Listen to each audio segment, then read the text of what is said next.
Oi pessoal, eu sou a Juliana e hoje vamos conversar sobre alguns clássicos maravilhosos, clássicos assim que são imperdíveis, porque nesses últimos dias eu li cada clássico, um melhor que o outro. Vamos começar aqui conversando sobre esse livro maravilhoso que é As Vinhas da Ira, de John Steinbeck. Foi publicado em 1939. Ele é um grande livro, mas ele é um livro duro. Eu vou até pegar essa outra edição aqui que eu tenho em inglês, porque essa ilustração aqui fala muito sobre a história, tá? A história desse livro é da família Joad, e Tom, que é um dos integrantes da família, tá voltando para casa depois de algum tempo aí sem contato com a família. Então ele tá voltando para casa e ele encontra assim uma situação totalmente diferente da que ele tinha visto antes de se ausentar. A sua família não tá mais na sua casa, então ele vai ter que ir para casa de um tio e a situação ali é devastadora. Está acontecendo com a terra, o que está acontecendo com a economia. Aqui nós estamos enfrentando a recessão após a queda da bolsa de 1929 nos Estados Unidos. Tem a substituição também do trabalho braçal das pessoas por tratores, tem as dívidas que o banco está tomando as terras. Então assim, as famílias não têm onde trabalhar, as pessoas trabalham com a terra. Eles vivem em Oklahoma. E existe uma promessa que na Califórnia está tendo muita fartura, muito emprego, muita colheita. Inclusive eles veem os folhetos assim que são distribuídos por ali. Então o que eles vão fazer? O que essa família vai fazer?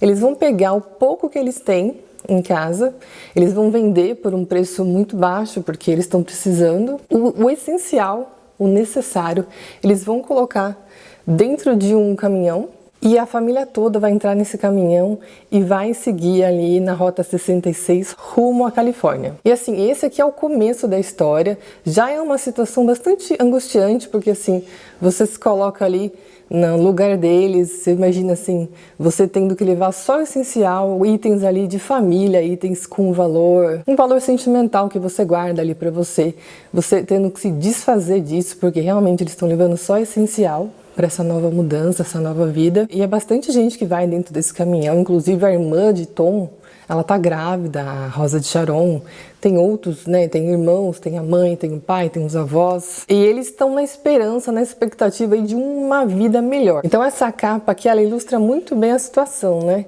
eles olhando aqui pro horizonte, uma nova perspectiva, olhando para frente, para o futuro, mas aí você vê também, ó, não sei se a câmera vai conseguir mostrar, mas não tem só eles aqui, vocês vão ver aqui que tem várias outras pessoas aqui, vários outros carros também seguindo rumo à Califórnia. Então assim, são milhares de famílias nessa mesma situação que eles, nessa situação de pobreza, uma situação difícil, todos indo em direção ao mesmo lugar. Esse livro aqui, ele é extremamente bem escrito. A sensação é que você está lá, que você está junto com eles ali, passando por tudo aquilo que eles estão passando, rumo a esse novo lugar. E ali as condições não são muito boas. E essa qualidade de escrita também, é claro, que é uma virtude do autor, mas também é por John Steinbeck ter vivido isso também, a sua família também viveu isso, ele veio de uma origem humilde, a gente estuda isso na Faculdade de Letras também, esse autor, porque ele é muito importante. John Steinbeck já recebeu o Prêmio Nobel de Literatura, esse livro aqui ganhou também o Prêmio Pulitzer de Literatura. Então ele vai retratar a dureza ali de questões de trabalhadores. Ele vivenciou, o próprio autor vivenciou muitas dessas situações, ele também trabalhou com a terra, ele também trabalhou em fábricas. Então tudo aqui é muito real. Esse aqui é aquele tipo de livro que você sai da leitura diferente. É um tipo de livro assim, não tem como você não se sensibilizar. É um livro forte, é um livro muito bem escrito. Você sai sendo uma pessoa diferente depois de ler isso aqui. Essa edição em inglês aqui é uma edição bacana, porém, ela não tem acréscimo nenhum, tá? Ela não tem nenhum pós-fácil, nenhum prefácio, Não tem nada, é a história em si só, tá? Não é tão fácil assim ler esse livro em inglês, porque temos questões aqui regionais, né, da fala aqui regional, dessa época, desse lugar. Então, assim, não é tão fácil assim. Tem essa edição aqui de bolso, tem uma edição nova agora, da Record, mas eu li por aqui mesmo.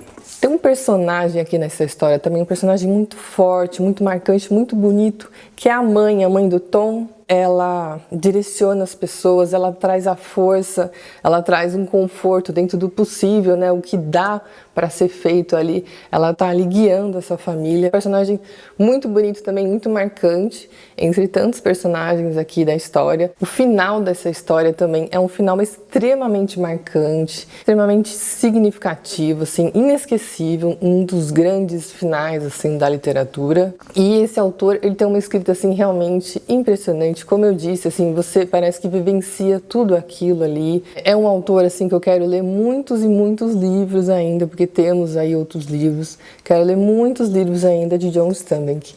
Gente, isso aqui é um livraço, é um clássico imperdível. Olha só o que diz aqui no 1001 livros para ler antes de morrer. Vou ler um trechinho aqui para vocês. As Vinhas da Ira é um romance profundamente enraizado na consciência americana. Nenhum outro descreve o período catastrófico da Grande Depressão nos anos 30, com a mesma paixão e carga política. Steinbeck muitas vezes foi criticado por um suposto sentimentalismo na construção dos seus personagens. Todavia, esses personagens são apenas atores numa tragédia infinitamente maior do que eles, e ao leitor não resta alternativa senão se comiserar do suplício que os acomete. É um livraço, gente, é um livraço. Agora eu vou falar de outro clássico aqui, esse foi publicado em 1848. É um livro que antes de ler eu já tinha altas expectativas por conta das irmãs escritoras, as irmãs Brontë, que figuram aí entre os meus clássicos favoritos, que são a Jane Eyre, de Charlotte Brontë, e O Morro dos Ventos Vivantes, de Emily Brontë. Então eu li a irmã que eu ainda não conhecia, que é a Anne Brontë, com seu livro maravilhoso, que é A Inquilina de Waldford Hall. Algumas traduções têm como A Senhora de Waldford Hall. Eu li aqui nessas duas edições para comparar, tá? Essa aqui é uma edição da Nova Fronteira, essa aqui é uma edição da Penguin. As traduções estão excelentes nas duas edições. Eu não comparei com o original em inglês, eu li mesmo nessas duas edições. Essa edição aqui, ela tem um diferencial da introdução de mais de 30 páginas aqui falando sobre a obra, sobre a contextualização, indo mais a fundo, que inclusive eu leio isso aqui após a finalização do livro, né? Eu acho muito interessante isso daqui, porque tá cheio de spoiler, né? Ele se aprofunda mais na história. Gosto muito de ler a introdução depois. E tem o prefácio da segunda edição, que a própria autora escreveu. Nessas duas edições aqui nós temos esse prefácio da segunda edição. Esse prefácio tá incrível, tá? Fala assim do sucesso da obra, né? Enquanto chocou certas pessoas naquela época. E a autora diz o seguinte: eu quis contar a verdade, pois a verdade sempre transmite sua própria moral a quem é capaz de acolhê-la. Ela diz o seguinte: eu não queria escandalizar, né, as pessoas, muitos críticos ficaram horrorizados, né, o que foi dito aqui na época. E ela diz o seguinte: evitei que uma garota descuidada incorresse no mesmo erro muito natural cometido por minha heroína, então o livro já não terá sido escrito em vão. E ela diz: acreditar ser o meu dever dizer uma verdade intragável, eu a direi, com a ajuda de Deus. Gente, assim, vocês veem aqui no prefácio, assim, que ela não tá de brincadeira.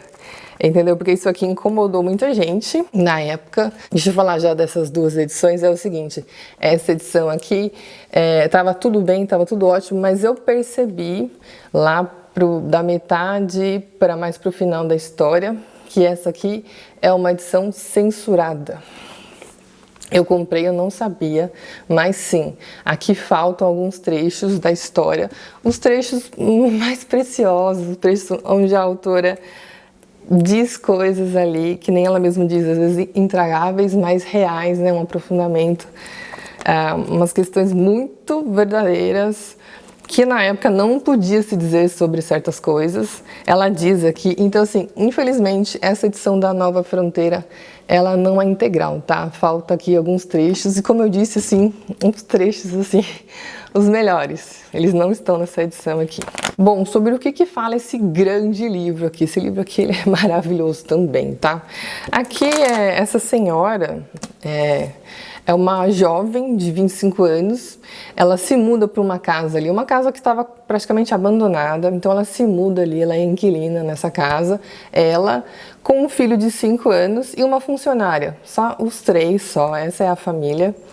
Então eles se mudam para essa casa e ela sim é uma pessoa reservada, reclusa, e a comunidade ali onde eles vivem, na Inglaterra, fica horrorizada. Como assim? Quem é essa mulher, né? Eles querem saber, eles vão na casa dela, visitar ela, eles querem informações, né? Como assim? Ela é viúva?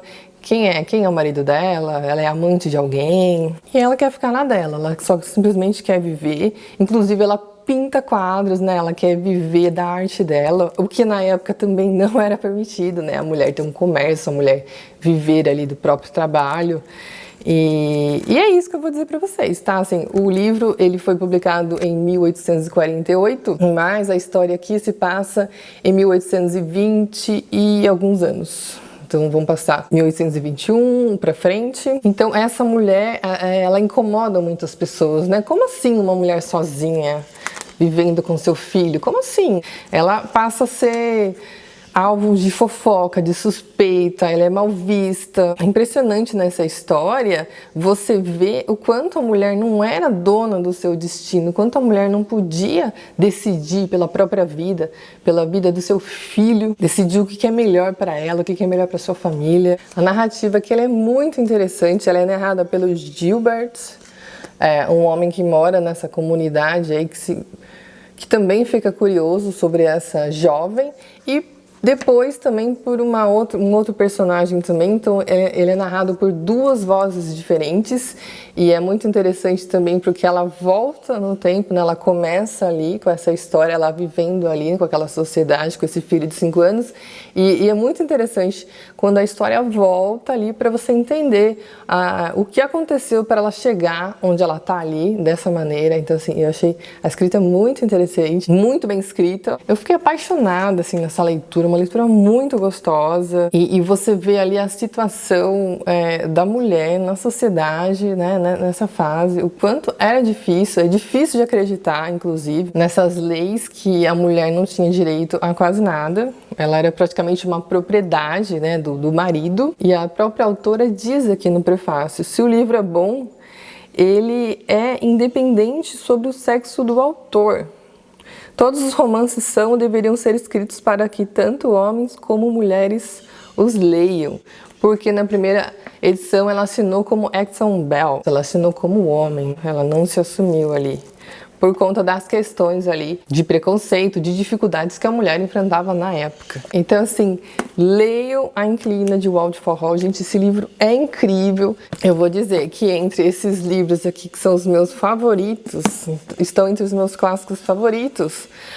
Se for para escolher agora entre O Morro dos Ventos Uivantes, Jane Eyre ou A Inquilina de Waldford Hall, A Inquilina de Waldford Hall, para mim, ainda é superior a esses dois aqui. Não que eles não sejam incríveis, eles são também incríveis, mas A Inquilina de Waldford Hall conquistou meu coração por tudo que a autora traz, por tudo que ela denuncia, pela coragem. Acho que a autora aqui ela teve uma coragem muito grande, né, para aquela época, dizer aqui tudo que está sendo dito no livro, abrindo os olhos das garotas, denunciando uma sociedade extremamente machista da época. Gente, livraço, livraço. E assim, se for ler, dê preferência por edições que não são censuradas. Essa daqui eu não encontrei em lugar nenhum dizendo que é censurada, mas é censurada sim. E você vai perder ali algumas linhas que são preciosas, algumas linhas assim de muita coragem de dizer, da autora dizendo ali coisas muito importantes. Vocês estão vendo como os clássicos são incríveis, gente? É por isso que eu amo clássicos. Os clássicos, às vezes eles são um pouquinho mais difíceis de serem lidos, mas vale a pena, gente. Eles têm muito a dizer, eles têm muito a nos entregar, a nos fazer refletir, sabe? Cara, Quanto clássico maravilhoso para ser lido ainda. Agora eu vou falar sobre outro livraço aqui. Esse é A Cor Púrpura, de Alice Walker. Essa história aqui, ela já se inicia assim de maneira brutal. Aqui é uma narrativa epistolar, onde a personagem principal, a Sally, ela escreve cartas para Deus, depois ela escreve cartas também para a irmã. Esse livro já começa assim muito triste, muito impactante. Já na primeira carta ali você vê assim o sofrimento dessa menina. Aqui ela começa aqui, ela tem 14 anos, tá? A história, ela vai percorrer ali 1900 a 1940.